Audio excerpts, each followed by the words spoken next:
empresas, cada vez mais, têm buscado estabelecer seus conselhos. E tem sido uma área de muito interesse de executivos, de ser conselheiro, de se preparar, de entender esse mercado. Se você está neste momento, fica até o fim deste vídeo, porque esse vídeo é para você, né, Edu? Com certeza. Hoje nós vamos conversar com um especialista no assunto e que fundou um canal chamado O Bom Conselho. Ó, não tem nome melhor que esse, hein? Luiz Henrique Alves está aqui com a Obrigado. gente. Muito obrigada da sua presença aqui conosco. Vamos explorar muito os seus conhecimentos. Mas só para a gente aquecer, você poderia nos contar um pouco sobre você, sobre a sua trajetória e o porquê entrou nesse tema? Posso. Primeiro eu quero agradecer vocês pelo convite e parabenizar pelo incrível trabalho que vocês estão fazendo com o podcast de vocês, que realmente é um podcast dedicado a todas as empresas precisam de um RH melhor, informações, o ser humano é o centro de tudo. Então, primeiro, agradecer vocês. Bom, eu, nos últimos 34 anos, eu tenho atuado muito com uma relação humana, uma relação de recursos humanos, porque eu vim trabalhando no setor de facilities. Então, há 34 anos que eu trabalho com vigilância, limpeza, portaria, coleta de lixo, limpeza pública, enfim, atuando, sendo diretor e sendo CEO de empresas assim com milhares de funcionários. Eu sou advogado de formação, posteriormente eu fiz MBA em marketing de serviços, fiz curso da Universidade de Chicago de gerenciamento de risco e fiz curso também de conselho na FIA. E agora eu fiz um turnaround na minha vida e que eu estou há um ano trabalhando, um ano e meio trabalhando com essa nova visão que é o conselho, porque a gente sempre foi palpiteiro dos outros, né? Então a gente mudou um pouco o enfoque. Inaugurei o podcast, que a gente trata de assuntos ligados a conselho e C-Level, M&A, ESG, todas as pautas modernas de administração e governança, para colaborar com essa visão de conselho, né? Do que é um bom conselho, que são as melhores práticas. Muito bom, Luiz. Começando aqui, na tua visão, quando que uma empresa precisa de um conselheiro? Qual o momento que eventualmente esse recurso ele já precisa ser utilizado? Olha, eu tenho comentado muito, tenho falado muito de uma coisa importante. Solidão. Solidão é um grande ponto. Então, você ter uma empresa pequena e média, por exemplo, o empresário tem uma solidão muito grande. Porque não só pequena e média, na grande também, as pessoas às vezes elas não confiam, tem aquela solidão de confidência, eu não posso contar o que eu estou pensando, o que eu estou agindo e como eu quero agir. Eu até tenho comentado em outros lugares, principalmente a sobrecarga na solidão do empresário de empresa familiar. Então você tem empresa familiar, qualquer comentário teu dentro da empresa ou de casa muda uma estrutura de relação familiar e empresarial. Então, a solidão é o grande momento que você fala, como é que eu vou agir? Como é que eu vou tocar? Tem um outro ponto que é o seguinte, a gente sempre fala do planejamento, da estrutura tática, operacional e estratégica. Então, você tem que pensar em estratégia, em futuro, em futuro, em futuro. Só que, na verdade, no dia a dia, você não consegue dedicar o tempo que o seu negócio precisa para pensar naquela estratégia. Eu vou fazer um paralelo que é mais ou menos assim. Vou começar a fazer ginástica na segunda-feira. Por mim mesmo, ou eu vou contratar uma pessoa que vai me provocar, que é um personal. Então, o conselheiro, ele vem para ficar te cobrando como empresa, você realmente pensar com planejamento estratégico futuro, porque você no dia a dia você acaba não pensando, é muita coisa diária. Então, o conselheiro vem para te provocar e te puxar, te chamar a responsabilidade e falar assim, vamos pensar no futuro, porque você tem que pensar no futuro. Então, eu acho que esse é o momento em que é importante a figura de um conselheiro, de um conselho, quando você não tem mais a capacidade de ver. E muitas vezes você não tem o conhecimento de entender as novas tendências. Mesmo porque, e insistindo nisso, você está vivendo a sua empresa diariamente. Então você não sabe o que está acontecendo além do seu muro, da sua divisa com o vizinho. Você consegue olhar uma visão míope da sua empresa. E tem uma outra coisa também que é curiosa. Às vezes você tem uma solidão coletiva, que eu chamo, né? Solidão coletiva é quando você tem o grupo familiar, né? Pai, mãe, filho, sobrinho, tal, todo mundo tá ali e você acha que você tem alguma coisa muito especial na sua empresa que ninguém pode saber. Então você faz a confidência só com os seus entes, mas estão todos num ecossistema viciado, sem uma visão clara. Então eu acho que esse é um dos momentos que você procura esse socorro de ajuda. Ajuda. Essa é uma visão, acho que perfeita mesmo, porque você traz alguém de fora, né? Que tem uma visão muito mais genérica, né? Ou que conhece outros mercados, enfim, que para agregar no seu negócio. Mas vou te falar, eu tenho visto, e eu quero ouvir você sobre isso. Muitas vezes a gestão se vale do conhecimento do conselho para o seu dia a dia, o que nada tem a ver com essa visão fora, né, dos muros ou estratégica e tudo mais. Eu mesma tive uma experiência, né, como conselheira por um tempo e pela realmente necessidade da organização. Precisava que a gente atuasse, às vezes, como um diretor, em alguns momentos, né? Como alguém que toma uma decisão ali no dia a dia, ou ajuda a gestão a tomar decisões no dia a dia. Uma empresa média, uma empresa pequena, acaba não podendo ter executivos, né, de expressão ou com senioridade, e aí ela acaba buscando o conselho e não dando espaço para conversas estratégicas. Tenho alguns amigos, né, alguns colegas que relatam as mesmas experiências, onde o conselho não assume a função de conselho. E quero mais um ingredientezinho. Existem algumas empresas familiares onde o conselheiro ele dá expediente diário. Uhum. Né? Então, fica difícil o conselheiro estar ali sentadinho todos os dias e não entrar, né? Às vezes ele mesmo tem vontade, né, de interagir e tal. Então mistura um pouco, né? O que você acha sobre isso? Eu acho que tem duas coisas. Primeiro, a competência do conselheiro. Você tem que ter uma matriz de competências do conselheiro. Então, assim, o conselheiro não pode, um conselheiro independente, um conselheiro experiente, um conselheiro capacitado, ele não deve, se ele está lá no conselho para provocar estratégia, ele não pode ceder, Ele não pode aceitar ele não isso, pode né? aceitar e trabalhar como tático e como operacional. Então, assim, deixa de ser conselheiro e vem ser consultor. É outra história. Vem ser mentor, vem ser diretor, Fazer um vem ser projeto CEO. específico. Abandona o conselho, porque o conselho é o momento em que você tem que estar preparado para fazer perguntas. O bom conselheiro é aquele conselheiro que consegue colocar ideias, descobrir ideias fazendo perguntas, não executando. E, aliás, isso é um grande ponto, por isso que eu estou falando de competência do conselheiro. Tem muitas pessoas que eram CEO, como eu fui CEO de empresas grandes, que querem continuar com hands-on, né? Sim. Querem continuar no hands-on, quer dizer, eu vou fazer, peraí, não está fazendo, então deixa que eu faço. Então, peraí, você não está bem preparado para ser conselheiro, porque você tem que segurar esse ímpeto, né, que permeou a sua vida durante esses anos todos, e você não vai executar. Se você vai executar, então você tem que continuar sendo CEO, diretor, tal. Então você não deve fazer isso. E por outro lado, o conselho, além de ele não ceder, o conselho deveria realmente aconselhar a empresa que tenha profissional para fazer. Assim, olha, não é o caso de eu ir lá fazer, a minha função não é essa. Então vamos trocar, entre aspas, vou trocar o meu contrato de conselheiro para consultor ou para diretor. Ou vamos contratar um diretor, vamos contratar um gerente. Você falou, às vezes a empresa ela é pequena para ela ter um executivo.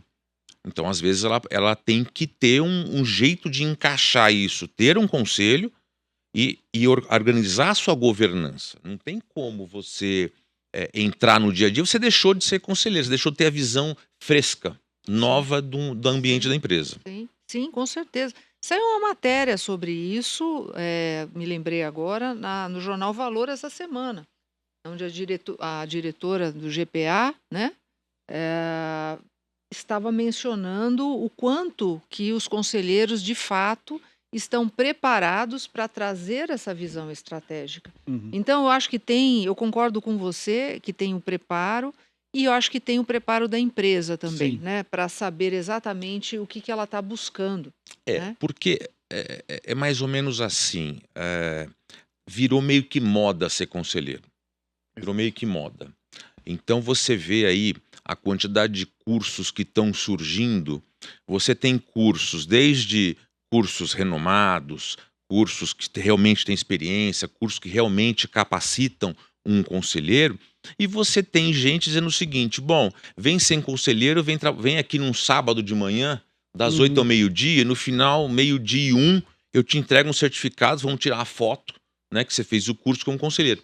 Não é em 4 horas, não é em 5 horas que você vai fazer. Você precisa de todo um trabalho ao longo de um período grande para você mudar. Isso aconteceu comigo, né? Quer dizer, 30 e poucos anos como diretor, como CEO, eu precisei maturar, eu preciso fazer sinapses mentais que me colocam o seguinte: espera aí, eu tenho que saber fazer pergunta, eu tenho que escutar a opinião de todo mundo, eu tenho que ser um board mesmo, onde eu tenho várias opiniões, inclusive opiniões contrárias à minha. E eu vou ter que aceitar, porque ali é como viver em condomínio.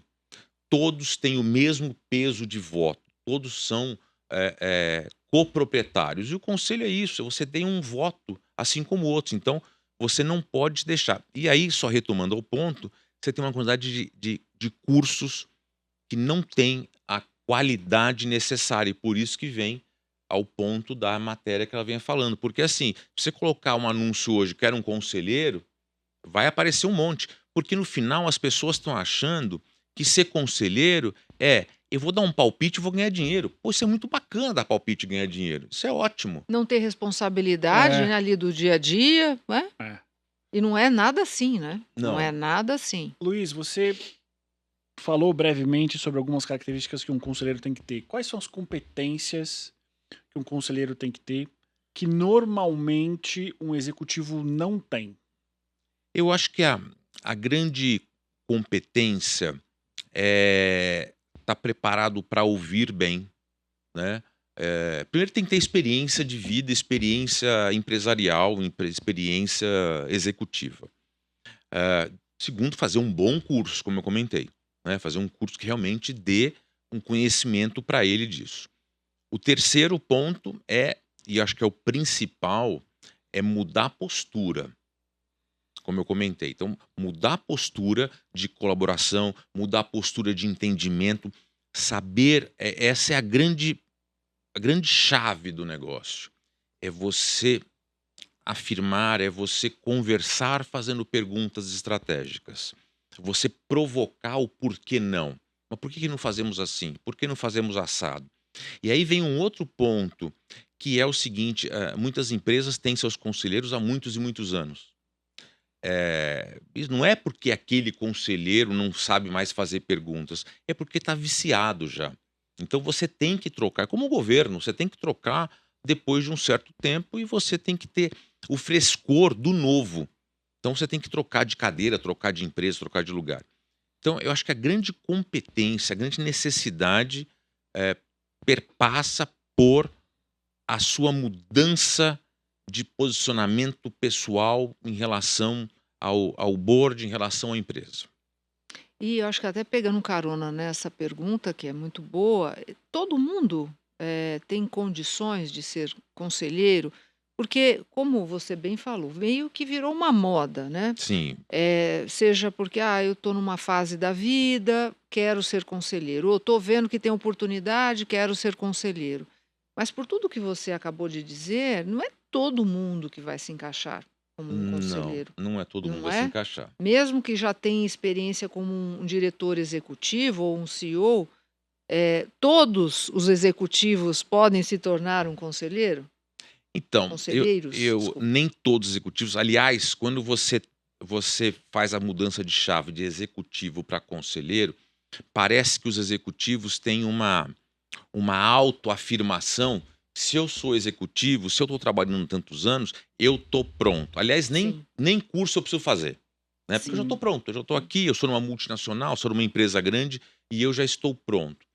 Na verdade, você tem um trabalho por trás de bastidor muito grande. Uma coisa é você estar sentado na reunião de conselho e ficar lá 8 horas, 6 horas. Mas outra coisa é todo o trabalho que você faz de pesquisa, de recomendação, de entender do negócio, de saber como aquela empresa funciona, saber como o mercado funciona. Não adianta você ter. E isso também é um ponto seguinte: você tem que deixar a tua arrogância. Arrogância que eu sei. Não, você não sabe. Você não sabe. Você sabia daquela empresa, daquela sua função, mas agora é uma nova situação em que você está em vários conselhos. Então você tem que continuar estudando. É aquele princípio do lifelong learning. Não tem como. Então o pessoal está achando que hoje ser conselheiro como eu falei, eu vou dar palpite, eu vou sentar lá, vou dar palpite e pronto. Não, muito pelo contrário. A sua participação ali ela é muito pequena. A sua participação maior é você entender o cenário total. Por exemplo, você tem uma empresa que você é conselheiro do agro. Você tem que estar conectado no mundo. Ah, não, eu não gosto de assistir jornal, não gosto de ler jornal, não gosto de notícia do mundo. Não, você tem que estar conectado se a Ucrânia está em guerra com a Rússia, se isso vai impactar os fertilizantes, se isso aqui vai impactar no agro que você trabalha. Quer dizer, você mapear o risco que você tem do negócio, que todos os negócios têm um risco. Se você não mapear teu risco, o dólar aumentou, passou de 6. O que isso vai impactar? Ah, vai impactar só na passagem aérea para Miami? Não, vai impactar em toda a economia. Então, você saber como isso vai captar e vai ter um reflexo na sua empresa e no seu mercado. Então, você tem que pesquisar muito, você tem que estudar muito. E as pessoas estão achando que é só ir lá fazer um curso e falar 1, 2, 3, estou com o diploma na mão, vou pendurar na parede e sou conselheiro. É muito pelo contrário, vai estudar muito, vai trabalhar muito também, tá? Então, assim, a recomendação nem todo mundo está capacitado para fazer, para ser conselheiro. É muito legal estar nessa posição, é muito legal achar que eu vou falar sem responsabilidade nenhuma, só que a sua responsabilidade é o andamento da empresa. Não é porque você falou uma coisa, você tem consequências daquilo. É quase um efeito borboleta. Às vezes uma frase sua mal colocada num conselho gera uma, uma atividade, uma ação dentro da empresa que você vai ter um reflexo daqui 2 anos. Então você não pode chegar lá e falar assim, eu vou fazer isso. Tem que ter conhecimento profundo. às vezes a carreira, né, que se torna ali um presidente e aí ele, determinado momento, então ele deixa de ser presidente e vai ser conselheiro ou chairman, né, Uhum. do conselho. Como é que você vê isso? Olha, você sabe que as recomendações, elas pautam no seguinte: você está como executivo numa empresa, você está como CEO numa empresa, a recomendação sempre é o seguinte: comece, arranje um conselho para você trabalhar, estude, não abandone a sua função como CEO, como diretor, vá trabalhando como conselho para você entender como é essa dinâmica e você vai conseguir se posicionar e saber o seguinte: espera aí, essa moeda tem dois lados.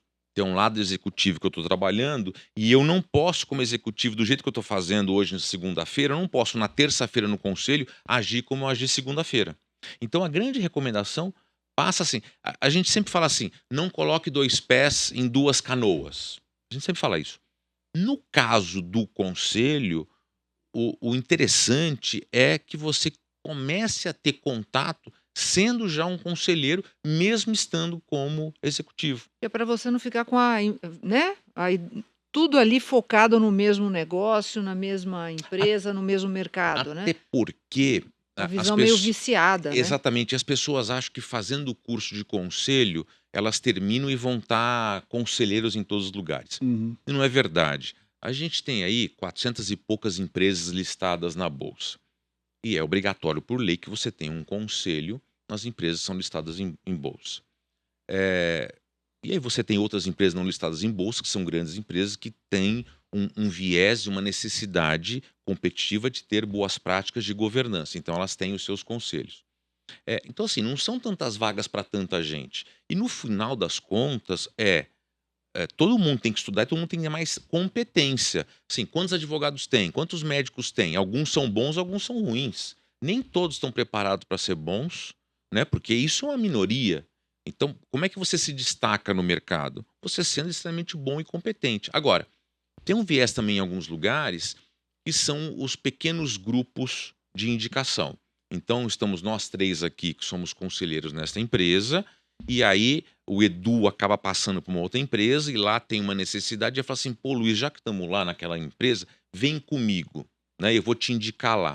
Mas a empresa tem que olhar a matriz de competência, tá? Do conselheiro Luiz. Será que o conselheiro Luiz Henrique ele vai estar aqui dentro numa situação que ele vai entender o nosso negócio, ele tá,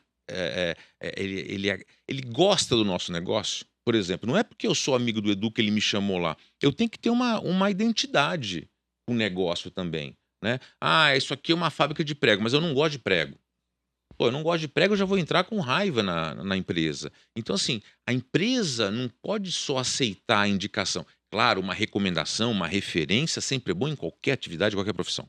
Agora, a empresa entrevistar esse candidato de conselheiro, saber o que ele faz, saber as competências dele, né? Eu acho que principalmente, é, é, eu acho que tem uma tendência muito grande e isso está passando por todos os níveis hierárquicos, que são os soft skills.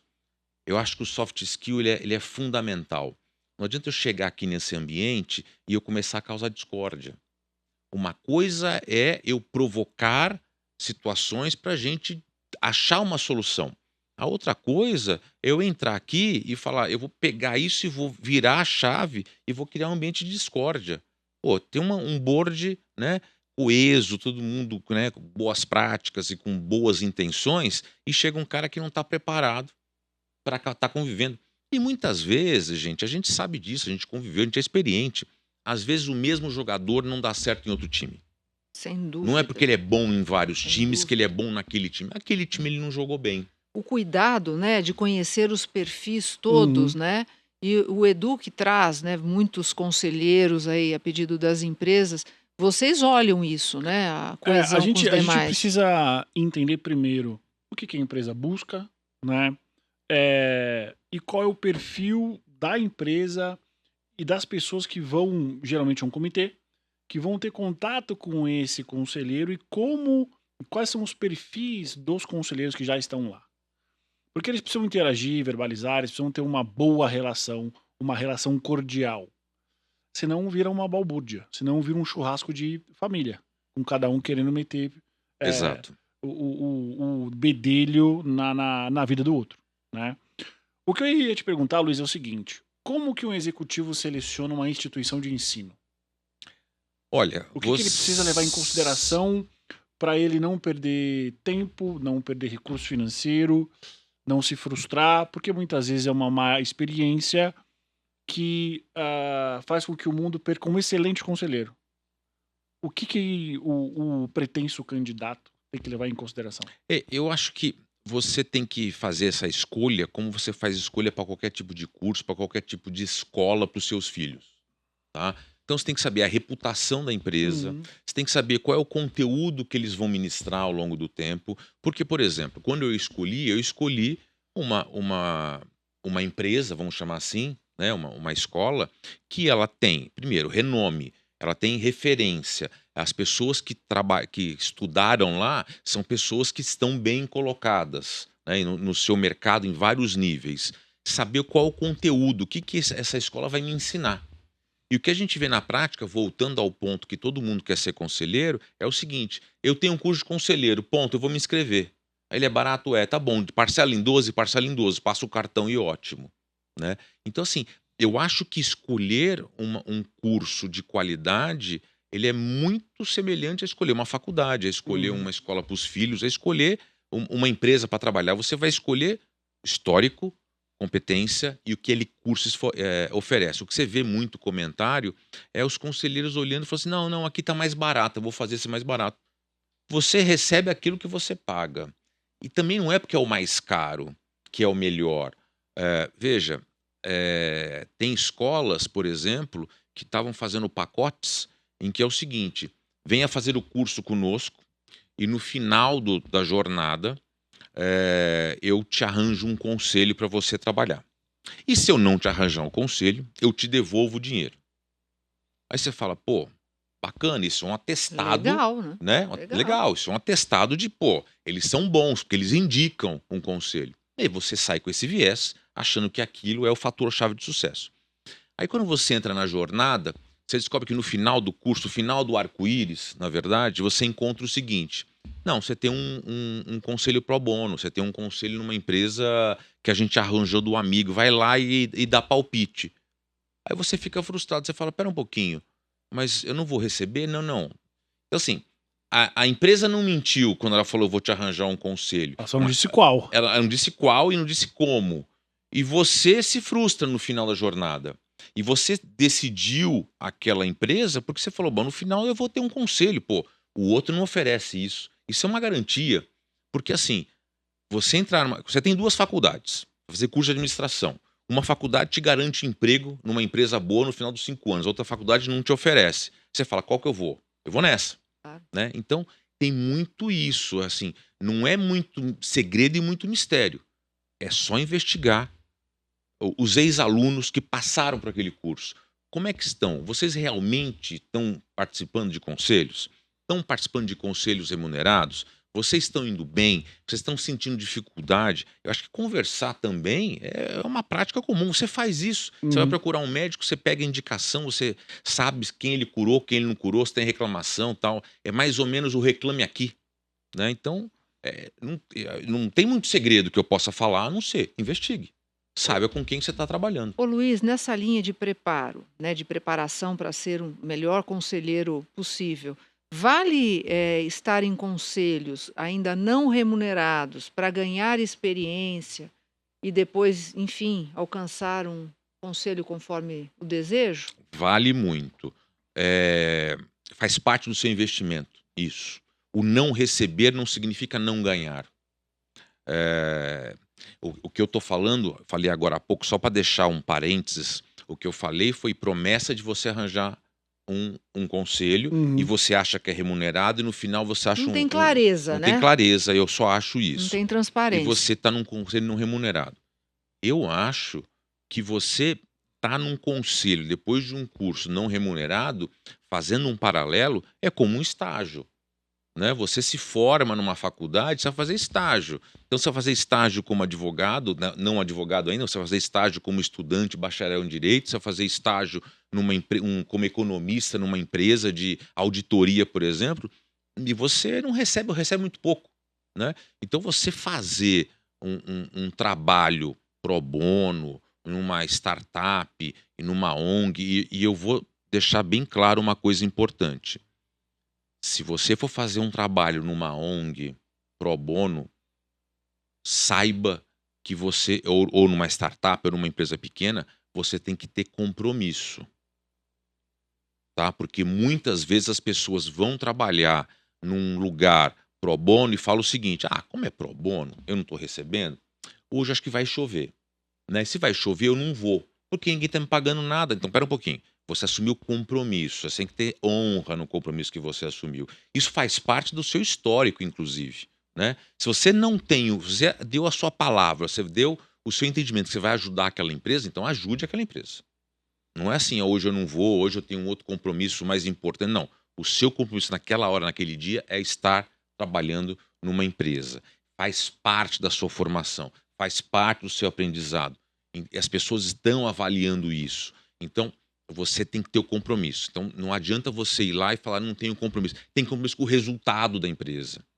Você tem que ter a satisfação de ajudar. Porque, assim, você sabe que eu escutei muitos relatos de pessoas que querem começar o conselho, estão trabalhando em conselho, executivos assim de multinacionais, e é engraçado que eles estão comentando o seguinte: pô, eu queria ir numa empresa pequena, eu queria trabalhar num conselho numa empresa pequena, uma empresa média, porque eu quero fazer diferença. Então você percebe que é um pouco de propósito de vida. Tem muitos executivos que estão virando conselheiros e estão bem de vida, estão bem remunerados, têm uma boa aposentadoria ou têm uma aposentadoria complementar muito boa. E esse é o bacana, é você ter isso como propósito. É o que eu posso mudar aquela empresa, né? É aquela estrela do mar que eu tô salvando, tá certo? Então, naquela estrela do mar que eu tô salvando, eu quero ter um propósito de ajudar. Isso vale para remunerado e não remunerado, mas quero ressaltar que o não remunerado você tem que ter propósito. E eu acho que o conselheiro tem que ter um pouco de propósito de ajudar, porque no final ele é uma pessoa mais sênior mesmo. Uhum. O valor dele é: qual é o meu legado? O que eu posso fazer de legado nessa empresa? Tudo que ele aprendeu, agora ele pode, né, aportar para fazer uma diferença maior ainda, né, do que ele já fez ao longo da vida, da carreira, mas ele pode fazer ainda mais, Eu né. conversei com uma pessoa que estava me assessorando no marketing e um dia ela me perguntou um tempo atrás: Luiz, você vai parar com as mentorias que você faz para as pessoas? Eu falei: não, não vou parar. Eu vou dedicar um tempo a continuar a mentoria, mas com um propósito. Porque se a gente puder passar pela vida e conseguir ajudar, né, a mudar, a recriar algumas situações, seja numa empresa, seja num profissional, eu acho que isso é o bacana. E por isso que você, com o tempo, você acaba ficando mais maduro e fazendo coisas com um viés diferente. Não estou dizendo que você tem que ser. Você tem conselheiros jovens, porque tem uma outra diferença muito grande. A extensividade de tempo e a intensividade. Então você pode ter um tempo longo de vida, mas você não tem um tempo intenso numa atividade. Uhum. Então tem que fazer essa diferença muito grande. Eu tenho habilitação há 30 anos, mas eu só dirijo uma vez por semana. E tem uma outra pessoa que tem 25 anos e dirige todos os dias. Então quem tem mais intensividade e conhece mais a direção? Um jovem. Então conselheiro também não é uma pessoa velha. Esse é um ponto muito bom, porque tem muitos conselheiros experientes, abre parênteses, com mais idade, fecha parênteses, que dizem que conselheiro tem que ser velho. Então. E eu concordo em partes. E aí eu acho que esse conceito que você trouxe é um conceito que responde às minhas dúvidas. Será que todo conselheiro precisa de fato ter 40 anos de experiência numa área? O quanto intensa foi essa experiência? Exato. Então você tem uma empresa de tecnologia, por exemplo, um Exato. app, né? Você tem conselheiros, são conselheiros há 30 anos, tem, sei lá, 65, 70 anos. Realmente são muito experientes. Agora, às vezes, tem alguma matéria, tem alguma Uhum. coisa muito nova. Claro que, pô, o bacana é diversidade. Tá? Então, quando a gente fala de diversidade, a gente fala também de etarismo. Uhum. Né? Então, assim, diversidade, homens, mulheres. Hoje, graças a Deus e graças ao trabalho de muitas mulheres, você está conseguindo aumentar o número de mulheres dentro de conselhos. Tá? Não só mulheres, como etnias e tal. E eu acho que o etarismo também. Nós nunca, eu não me lembro na história do que eu estudei, nós temos tantas gerações ao mesmo tempo numa empresa Uhum. trabalhando. É verdade. Porque a expectativa de vida mudou, as pessoas estão envelhecendo mais tarde, né? A minha avó foi minha avó aos 44 anos, era uma senhora aos 44 anos, Uhum. né? E com 50 anos era uma senhora. Hoje não é uma senhora com 44, com 50, com 55, com 60. Então, assim, a gente está convivendo com gente que tem 20 e com 60, 70 anos na mesma empresa, né? Então, assim, aliás, é um problema até da Previdência isso, Sim. né? Sim. Mas a gente está convivendo com isso. Então, peraí, por que não a gente colocar várias faixas etárias dentro de um conselho também, não só na empresa? Se ele representa um mercado, tá certo? Por que ele não pode entender como esse mercado funciona? Não adianta querer eu achar que eu consigo entender. Claro, vou fazer um parênteses também, como você falou. As empresas são empresas, tá? Então, assim, o mecanismo de funcionamento de empresa não muda muito, a governança não muda muito de empresa para empresa. O que muda é a atividade. Uhum. Mas você ter uma flexibilidade dentro de um conselho de vários tipos de pessoas te dá uma visão e te dá um enfoque e um viés muito diverso, que é o que você tem que ter, uma representação da sociedade dentro de um conselho. Ah, não tenha dúvida. Aí vale a inclusão também, a gente sempre aborda quando a gente fala de conselhos, né, de ter presenças femininas, né, que a gente sabe que muito se fala, mas ainda pouco se Pouco tem se na faz. realidade, né, a presença de mulheres. Como é que você vê isso? Dentro até da mentoria que você faz, do trabalho do canal que é fantástico, o acesso das mulheres a se tornarem conselheiras. É, hoje você tem uma visão e uma ajuda muito grande. Tem vários grupos de mulheres, isso é uma iniciativa muito boa.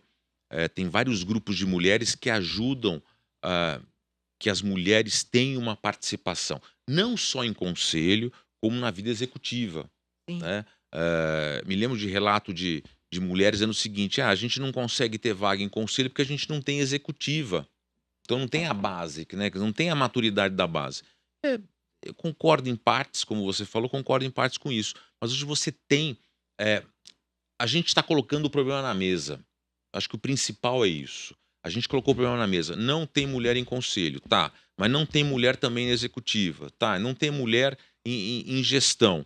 Veja, eu vi uma reportagem essa semana que o Exército vai abrir 1.500 vagas, se eu não me engano, para o alistamento feminino no ano que vem. Tá certo? Para o alistamento feminino. Então eu vi uma reportagem, né, do Exército abrindo vagas para o alistamento feminino. Ou seja, você veja que isso está permeando por todas, até no Exército, né? Quer dizer, você tem que empoderar, você tem que fazer, olha, vamos lá, vamos ajudar. E você vê também homens ajudando mulheres. Não é só as mulheres ajudando as mulheres. Você tem homens ajudando as mulheres para que elas cheguem lá, porque eles perceberam e sabem hoje em dia a importância de ter essa representatividade, né? Você tem, inclusive, cursos de conselho, que eu sei, que dão desconto para a mulher. Dão desconto para a mulher poder participar no curso de conselho. Isso é uma iniciativa muito boa. Tem até cursos só para mulheres Tem também. Exato. cursos só para mulheres. É, concordo em Tem parte, pontos, né, né? sempre tem, né, um É, ponto Sim. os pontos positivo e positivos e negativos, mas assim, você tem desconto à mulher, quer dizer, existe uma promoção é uma iniciativa de dar um impulso, de né. dar um Exato. impulso, de dar um impulso muito grande nisso. Luiz, fiz uma certificação numa boa escola. Por onde que um executivo começa a trabalhar no conselho? Que essa é uma dúvida que sempre me fazem. A resposta que eu sempre dou é, se você não começar com algo pro bono, a sua reputação como executivo vai ajudar no seu começo como conselheiro. Então, networking. Existe alguma coisa além disso? Olha, o fundamental, eu vou grifar a palavra que você falou, networking. O fundamental é networking. Porque se você está num segmento, vamos supor que você é um profissional de um segmento de, sei lá, empresas de laticínio, né? Você passou a sua vida inteira em empresa de laticínio. Onde está o seu network? Empresa de laticínio. Deve ter, não sei, mas deve ter um sindicato das empresas de laticínio, uma associação das empresas de laticínio. Então, se você é um executivo da empresa de laticínio, você tem a sua reputação como executivo num segmento, você tem que procurar a associação, né, dos laticínios e você passar por ali. Peraí, qual empresa tem que eu posso me oferecer para? Eu estou no meu mercado.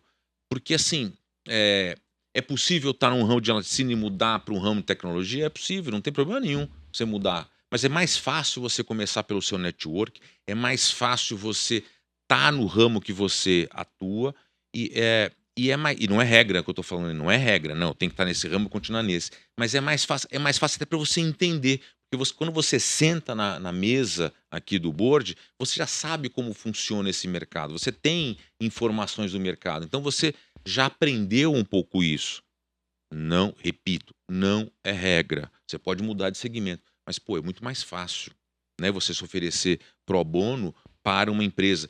Tem empresa de laticínio de todos os tamanhos. Tem empresa do cara que faz queijo em Minas Gerais, lá numa fazenda, tá certo? Então você tem uma empresa pequena, com a família, você pode ajudar nessa empresa, você pode estar lá trabalhando. E aí depois você vai em empresa de laticínio, você vai para tecnologia, você vai para uma empresa, sei lá, uma indústria de outro ramo, né? Mas sempre você é chamado. Você tem que fazer um network, contato com quem é conselheiro, você tem que seguir, né, no LinkedIn as páginas, no Instagram as páginas, você está atualizado do que está acontecendo no mundo. Se você não tiver lá, participar de congresso, participar de fórum, participar de summit, você tem que estar lá. Quem é visto é lembrado, né, nesse segmento, em todos os segmentos. E não muda muito, né, o que você tem que fazer em qualquer atividade que você vai fazer. Você tem que estar sempre atualizando. Então, participar de várias coisas é fundamental. Falar sobre remuneração, já a gente falou do não remunerado, aí vamos falar de remuneração. Em alguns momentos se discutiu a atribuição de metas, né, de desempenho para conselhos também, né, de Uhum. pagamento de incentivos de longo prazo, né, ou vinculado a atingimento de metas específicas, além, né, de um valor mensal ou por reunião, cada conselho tem um pouco o seu formato. Como é que você tem visto isso? Olha, eu acho que quando você entra num conselho, eh, a meta é, como eu falei há um tempo atrás, é sua de propósito. Você quer que atinja, não porque você vai receber algum dinheiro. Você quer que atinja porque a tua função é fazer com que aquela empresa melhore. Essa é a tua função. Você está lá para isso. Agora, se você faz um contrato que se você atingir tal situação, você é remunerado, como sempre em todas as situações, tem os dois lados da moeda. Primeiro que você pode fazer e guiar a empresa num momento em que ela atinge essas metas. Às vezes você não sabe, quer dizer, ou você sabe dos custos depois disso. Então, por exemplo, empresa de serviços, que é o mercado que eu venho atuando. Você pode criar, né, com que metas que a empresa avance, a empresa cresça. Existe uma diferença que eu sempre falo nesse mercado, nesse setor. Eu sou diretor do Sindicato Patronal das Empresas. Existe uma coisa que é a diferença entre crescer e inchar. É muito grande a diferença. Então, assim, você, entre aspas, cresceu, mas você cresceu com rentabilidade. Então, o que acontece? Uma empresa de mão de obra, né? Você não tem só aqueles insumos, salário, encargos, né? Vale transporte, INSS, fundo de garantia, tal, não sei o quê. Você tem uma coisa a longo prazo. Como é que você conduziu as pessoas para chegarem a longo prazo? Você tem que estar preparado com o risco de ação trabalhista. Então, você tomou uma atitude hoje, você atingiu meta e você ganhou o resultado, beleza. Mas e depois? Que custo você está deixando para a empresa? Então, se você sabe, porque, eu volto a dizer, são as melhores práticas você com propósito. Você não está ali para ganhar o dinheiro com meta, você está ali para que a empresa realmente tenha o seu crescimento. Então você tem que estimular o crescimento e não o inchamento.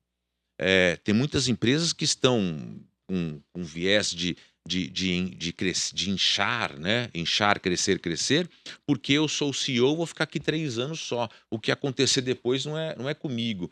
Eu estou no governo, no estado, eu sou um governador, eu sou um prefeito. Não, eu vou fazer e eu vou deixando a bomba para o futuro. Eu não vou pagar os precatórios agora, eu vou jogar para a próxima gestão pagar o precatório.